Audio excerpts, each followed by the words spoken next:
తర్వాత విషయంలో. కానీ శివలింగానికి మీరు అభిషేకం చేసినటువంటి తీర్థం మాత్రం ఇంకొక దిక్కుకి వెళ్ళడానికి వీల్లేదు. పానవట్టం నుంచి శివలింగానికి అభిషేకం చేసినటువంటి తీర్థం మాత్రం ఎప్పుడూ ఉత్తర దిక్కుకే వెళ్ళాలి. అందుకే శివాలయంలోకి మీరు వెళ్ళారనుకోండి, పానవట్టం వెళ్ళినటువంటి వైపుది ఉత్తర దిక్కు అని గ్రహించవచ్చు. ఇంకా మళ్ళీ మీరు ఎవరిని ఏం అడగక్కర్లేదు, ఏమంటే ఉత్తరం ఏంటండి తూర్పు పెట్టండి అని అక్కర్లేదు. అది ఉత్తరం అంటే మిగిలిన మూడు మీరు పట్టేసుకోవచ్చు.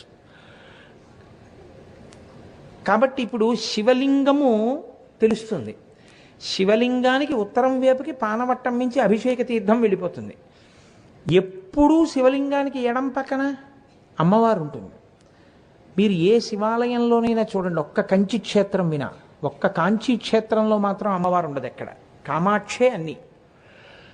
కాబట్టి శివలింగం పక్కన అమ్మవారు